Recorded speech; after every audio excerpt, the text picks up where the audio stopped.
तो दोस्तों जैसा कि आज हम बात करने वाले गूगल में बिजनेस की रैंकिंग प्रोसेस के बारे में। काफ़ी लोगों ने मुझे बोला कि सर हमारी गूगल में बिजनेस की लिस्टिंग डाउन हो चुकी है। हमारी गूगल में बिजनेस लिस्टिंग काफ़ी समय पहले बहुत ऊपर थी और यहाँ पे कुछ टाइम से हमारी लिस्टिंग बिल्कुल डाउन हो चुकी है। तो इसका मेन रीज़न क्या होता है दोस्तों, मैं आपको इसके बारे में पूरा गाइड करने वाला हूँ कि हमारी लिस्टिंग डाउन क्यों जाती है। अगर आपको अपनी लिस्टिंग को रैंक करवाना है, मार्केट में फर्स्ट नंबर पर रैंक करवाना है, और रैंक करवाना और कॉलिंग को लेना बहुत अलग अलग होता है। काफ़ी लोग ये सोचते हैं कि मार्केट में आपने केवल कुछ कीवर्ड सर्च करे, जैसे सपोज करो मैं एग्जांपल देता हूँ एक पर्टिकुलर बिजनेस के बारे में कि वाटर प्यूरीफायर रिपेयरिंग हमने सर्च करा और यहाँ पे हमारी लिस्टिंग निकल के आ गई फर्स्ट नंबर पे, सेकंड नंबर पे, थर्ड नंबर पे। तो काफ़ी बोलते हैं कि यार मेरा सर्विस है, मैंने सर्च करा और मेरी लिस्टिंग यहाँ फर्स्ट नंबर पे आ गई, तो क्या ये लिस्टिंग रैंक करेगी, क्या इस पर कॉल आएंगे? तो इसका जवाब मैं आपको बता देता हूँ भाई कि अगर वाटर प्यूरीफायर रिपेयरिंग कोई बंदा सर्च करता है या कोई भी आपका कीवर्ड है, आपका बिजनेस कीवर्ड है, अगर उसके ऊपर 10 लोग में से 5 लोग उसको सर्च करते हैं तो हो सकता है 5 लोग किसी और दूसरे कीवर्ड को सर्च कर रहे हो, या फिर मान लीजिए 10 लोग किसी और कीवर्ड को सर्च कर रहे हो। तो यहाँ पे ये डिपेंड या इंपॉर्टेंट नहीं करता कि आपकी लिस्टिंग कितने कीवर्ड पे यानी आपकी रैंक कर रही है। यहाँ पे इसमें क्या होता है, जैसे गूगल माई बिजनेस हम एसईओ की बात करते हैं, तो एसईओ जो वेबसाइट होती है, वेबसाइट का एसईओ हम जानते हैं कि उसमें हम कंटेंट वगैरह लिख सकते हैं, सब कुछ लिख सकते हैं, अच्छा खासा कंटेंट वगैरह जनरेट कर सकते हैं, पेज जनरेट कर सकते हैं। बट गूगल माई बिजनेस ऐसी चीज़ होती है जहाँ पे हम किसी तरह के इन्फॉर्मेशन को अपडेट नहीं कर सकते। अगर अपडेट करते हैं तो 60% का चांसेस में, अगर मान लीजिए आपको लगा कि मेरी गूगल माई बिजनेस की लिस्टिंग है और मैं उसे नाम को बड़ा कर देता हूँ और ताकि जल्दी से जल्दी सर्चेस आए, तो 60% केसेस में आपकी लिस्टिंग सस्पेंड हो जाएगी दोस्तों। अगर आपका ऑलरेडी नाम काफ़ी बड़ा है और आपने उसे, जैसे कि इस बंदे ने कर रखा है, सेकंड नंबर वाले ने, इसका नाम काफ़ी बड़ा है, अगर ये लिस्टिंग इन केसेस में गूगल की नज़र में आ जाती है और गूगल इसे सस्पेंड कर देता, तो ये लिस्टिंग वापस ओपन होने में काफ़ी ज़्यादा दिक्कत आएगी या ओपन नहीं होगी। तो ये कुछ ऐसे कॉन्सेप्ट होते हैं जिसको फॉलो करने के बाद में इसमें आपको पता है कि आपकी लिस्टिंग हो सकता है कि रैंक कर जाए। जैसे इस बंदे का देख लीजिए, फर्स्ट नंबर पर लिस्टिंग आ रही है, ज़्यादा कीवर्ड यूज में नहीं लिए, गूगल की गाइडलाइन को फॉलो कराए, बट इसकी जो लिस्टिंग है दोस्तों, वो लिस्टिंग यहाँ पर आपको टॉप पे दिख रही है। तो यहाँ पे आपको करना क्या होता है, लिस्टिंग को टॉप पे लाने के लिए ज़रूरी नहीं है कि भाई आपके बहुत सारे कीवर्ड लगा दिए जाए।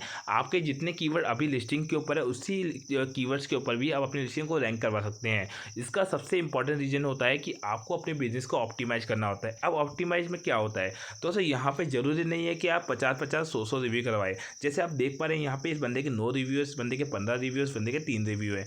उसके बाद भी ये जो 3 रिव्यू वाली लिस्टिंग ऊपर आ रही है, तो यहाँ पे क्या होता है कि आप चाहे 1000 रिव्यू करवाएं या फिर आप क्वालिटी के, जो क्वालिटी रिव्यूज़ होते हैं जिसको हम बोलते हैं कि अच्छे रिव्यूज़, अगर वो क्वालिटी रिव्यूज़ अगर आप 50 भी करवाते हैं तो, या 20 भी करवाते हैं, तो आपके उन 100 रिव्यूज़ के ऊपर भारी पड़ते हैं, यानी 100 रिव्यूज़ से बेटर होते हैं। तो वो रिव्यूज़ करवाने का तरीका भी आपकी लिस्टिंग को रैंक करवाता है। रिव्यू करवाने का तरीका बेटर होना चाहिए, ऐसा नहीं कोई बंदा थैंक्स बोल रहा है, quality, good service, best service, ऐसे में आपके सर्चेस रिजल्ट नहीं बढ़ते हैं, क्योंकि मोस्टली काफ़ी लोग सब जगह पे यही रिव्यू करते हैं और यहाँ पे 5 स्टार रेटिंग भी देते हैं। तो उससे आपको इतना इफेक्ट नहीं पड़ने वाला, क्योंकि जो लोग सब कर रहे हैं वो चीज़ अगर सेम आप भी करते हो तो दोनों के जो लिस्टिंग है वो कंपैरिजन सेम हो जाती है। तो इस केस में आपका लिस्टिंग रैंक नहीं करता है। तो आपको कुछ एक्स्ट्रा ऐसी चीज़ें करनी होती है रिव्यू के अंदर, जिसमें अगर आप 10 रिव्यू डालेंगे तो वो आपका रैंक करेगा ही करेगा। अगर आप जानना चाहते हैं इस बारे में ज़्यादा इन्फॉर्मेशन, तो मुझे दिए हुए नंबर पर कॉन्टैक्ट कर सकते हैं। सेकेंड चीज़ दोस्तों होती है, काफ़ी लोग कहते हैं भाई फोटो और पोस्ट तो हम अपडेट करते रहते हैं, ये तो क्या बड़ी बात होगी, नॉर्मल चीज़ें हैं। बट इस केसेस में आपको इमेज ऑप्टिमाइजेशन का ध्यान रखना पड़ता है। जैसे गूगल को नहीं पता होता कि आप कौन सी इमेज अपलोड कर रहे हैं, कौन सी नहीं कर रहे हैं, वो इस तरह से स्कैनिंग नहीं करता है हर चीज़ को।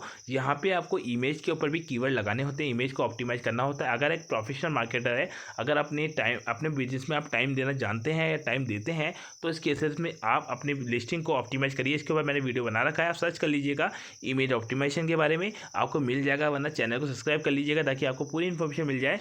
या फिर दोस्तों मुझे कांटेक्ट कर सकते हैं दिए नंबर पे, ताकि मैं आपकी लिस्टिंग का ऑप्टिमाइजेशन कर सकूं। अब आपको तीसरी चीज़ ध्यान रखनी है कि लिस्टिंग में रिव्यू इंपॉर्टेंट हो गया, अपडेशन आपको करते रहने हैं। अपडेशन करते समय इमेज अपडेशन को ध्यान रखिएगा, इमेज जितनी हो सके उतनी क्वालिटी के डालिएगा। अब यहाँ पे इमेज डालना और ये सब चीज़ें तो केवल 10% ही जो पार्ट होता है हमारी लिस्टिंग का। रिव्यूज़ हमारा 20% पार्ट कवर करता है, यानी 20% हमारी रिव्यूज़ का योगदान होता है हमारी लिस्टिंग को रैंक करवाने में। 20% हमारा जो ये लाइक इमेजेस वगैरह होती है, 10% से 15% दोस्तों हमारी वेबसाइट होती है। ध्यान रखिए, ज़रूरी नहीं है कि आपकी कोई वेबसाइट पूरी प्रॉपर बनी हुई हो।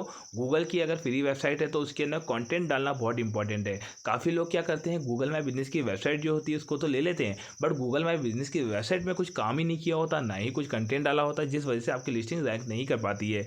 तो आपको वो भी चीज़ ध्यान रखनी है। तो इसमें सबसे ज़्यादा योगदान होता है दोस्तों, वो होता है ऑप्टिमाइजेशन का। इस पूरी लिस्टिंग का एक ऑप्टिमाइजेशन स्कोर होता है। जैसे मैंने आपको बता दिया, भाई रिव्यू इंपॉर्टेंट है, आपके पिक्चर्स डालना इंपॉर्टेंट है, तो पिक्चर में भी ऑप्टिमाइजेशन जरूरी है। ऐसा नहीं कोई भी फोटो उठा के अपलोड कर दी, भाई मेरा तो डाल दिया, मेरा काम हो गया, ऐसा नहीं होता दोस्तों। आप जब कोई कंटेंट डालते हैं, अगर ऑप्टिमाइज करके डालते हैं तो उसका इफेक्ट आपकी लिस्टिंग पे पड़ता है। वरना आप चाहे 10 पोस्ट डाल लीजिए, चाहे 50 पोस्ट डाल लीजिए दोस्तों, उसकी कोई इम्पैक्ट नहीं पड़ने वाला, ना ही आज पड़ेगा, ना ही आने वाली फ्यूचर में पड़ने वाला है। इमेज को आपको इस तरह से डालना होता है, इस टाइमिंग के हिसाब से डालना होता है कि जैसे ही इमेज डाली और तुरंत व्यूज़ आपके पास में आने लग गए, तो वो चीज़ हो जाती है। ठीक है, अब आपको यहाँ पे वेबसाइट का ध्यान रखना है। काफ़ी लोग क्या करते हैं, एक गलती सबसे ज़्यादा करते हैं, वो ये करते हैं कि अपनी लिस्टिंग के अंदर जो एड्रेस होता है उसमें सर्विस एरिया होता है, उसमें कुछ नहीं डालते हैं। वैसे तो क्या है कि अगर आपने बना रखी है लिस्टिंग और सर्विस एरिया आप चेंज कर रहे हैं, तो ध्यान रखिए पूरी सिटी का नाम आप डाल सकते हैं। ऐसा नहीं कि आप बार बार सिटी के नाम डाल रहे हैं। अगर आपको सर्विस एरिया में कुछ नहीं डालना तो आप छोड़ सकते हैं, क्योंकि अगर आप अभी अपडेट करेंगे तो लिस्टिंग सस्पेंड होने का डर रहेगा।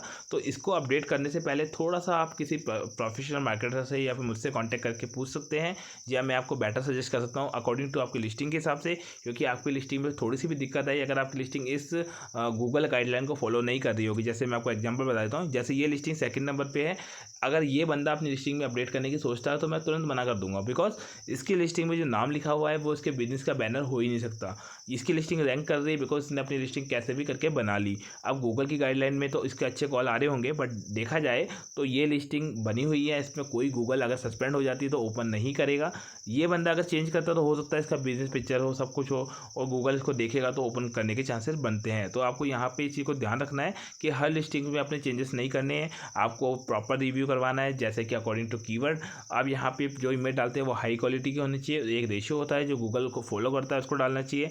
थर्ड चीज़ आपको यहाँ पे ध्यान रखना, अपडेट्स डालने हैं तो अपडेट हमेशा रेगुलर नहीं, ऐसा नहीं है कि आपको हर महीने अपडेट डालने हैं। अपडेट्स आप कुछ टाइम में डालिए, जैसे 7 दिन में, 5 दिन में, 6 दिन में अपडेट डालिए। डेली भी डालते हैं तो कोई दिक्कत नहीं है, पर यहाँ पे जो तरीका होता है वो ये होता है कि आपको पर्टिकुलर अपनी सर्विस से रिलेटेड ही अपडेट डालिए, ताकि गूगल की नज़र में टाइम के अकॉर्डिंग डालिए। ऐसा नहीं कि आप रात को 10 बजे डाल रहे हैं, 11 बजे डाल रहे हैं, एक टाइम रेशियो होता है, उसी के अकॉर्डिंग अपडेट डालिए और ऑप्टिमाइज करके डालिए। ऑप्टिमाइजेशन बहुत ज़रूरी होता है, अगर ऑप्टिमाइजेशन नहीं है पिक्चर्स का तो रैंकिंग नहीं मिलेगी। इसके अलावा दोस्तों आपको ये ध्यान रखना है कि आपकी इन्फॉर्मेशन पूरी फुल अप होनी चाहिए। उसके बाद भी ऐसे काफ़ी सारे पैटर्न होते हैं जिसको बोलते हैं हम एडवांस लेवल का एसईओ, वो भी अगर आप करवाना चाहते हैं, क्योंकि उसमें वो टेक्निकल टर्म हो जाती है, तो बेसिक टर्म्स है। इसके अलावा टेक्निकल टर्म्स की तरफ जाते हैं जहाँ पे हम लिस्टिंग को रैंक करवाने के लिए कुछ एक्स्ट्रा इफेक्ट यूज में लेते हैं, तो उसमें भी आप हमसे कांटेक्ट कर सकते हैं ताकि हम आपकी लिस्टिंग को रैंक करवा सकें और कॉल की क्वांटिटी को जनरेट कर सकें। धन्यवाद।